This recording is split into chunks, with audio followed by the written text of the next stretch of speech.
kembali lagi dengan kelompok 5. Kali ini kita akan membahas tentang pemerolehan dan perkembangan bahasa pada anak. Sebelum itu, kita kenalan dulu nih. Kelompok kami terdiri dari Alvindi Rosa Nurjayanti, Gandhi Bastian, Hasyanah Jamilah, Niken Arina Asifah, dan Tutut Hanifah. Hakikat perkembangan bahasa anak. Noam Chomsky meyakini bahwa manusia terikat secara biologis untuk mempelajari bahasa pada suatu waktu dengan cara tertentu. Ia menegaskan bahwa anak mempunyai language acquisition device, yaitu kemampuan alamiah anak untuk berbahasa. Tahun-tahun awal masa anak-anak merupakan periode yang penting untuk belajar bahasa. Jika pengenalan bahasa tidak terjadi sebelum masa remaja, maka ketidakmampuan dalam menggunakan tata bahasa yang baik akan dialami seumur hidup.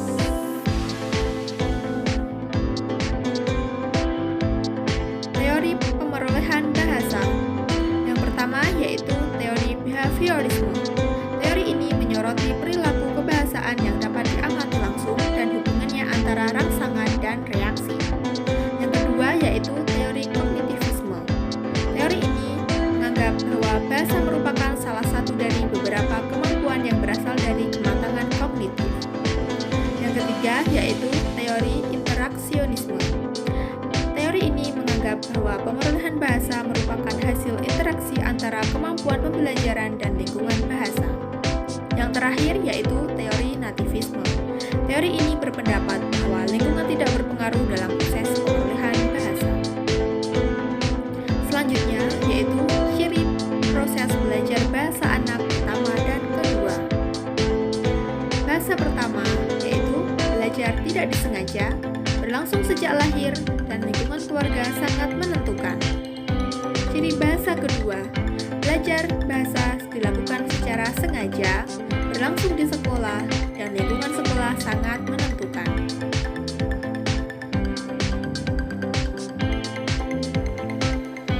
Strategi pemerolehan bahasa pertama dan kedua.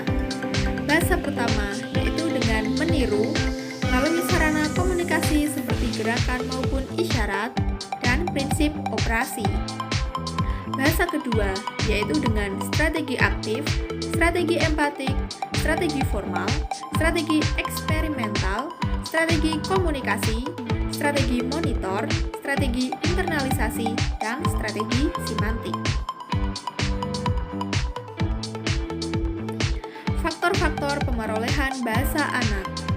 Yang pertama yaitu biologis, seperti alat dengar, sistem syaraf, dan alat ucap.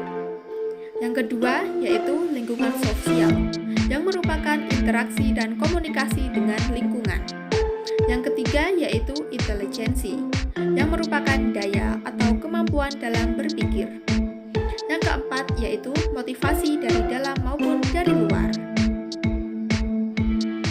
Pemerolehan bahasa pada anak.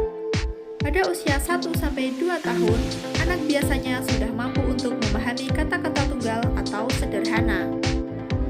Usia 3-5 tahun, biasanya anak sudah dapat berbicara menggunakan kalimat kompleks dengan jelas. Usia 6-7 tahun, pada usia ini, anak biasanya sudah dapat berbicara dengan lancar dan mampu mengekspresikan perasaannya secara jelas.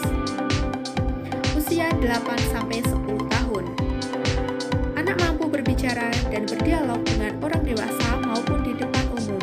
Terkadang juga mencari perhatian sekitar melalui suatu pembicaraan.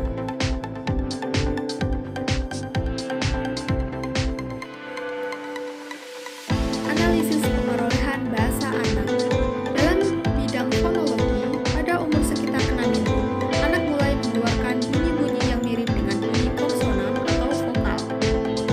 Dalam bidang morfologi, kesalahan gramatika sering terjadi pada tahap ini karena anak masih berusaha mengatakan apa yang ingin dia sampaikan. Anak terus memperbaiki bahasanya sampai usia 10 tahun. Dalam bidang sintaksis, anak-anak mengembangkan tingkat gramatika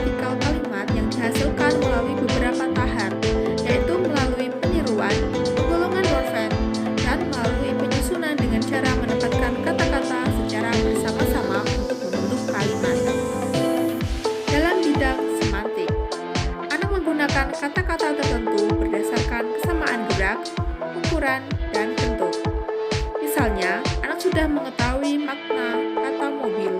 Awalnya, anak hanya mengacu pada mobil milik orang tuanya. Namun, kemudian ia memakai kata tersebut untuk semua jenis mobil yang ia temui. Nah, sekian dari kami.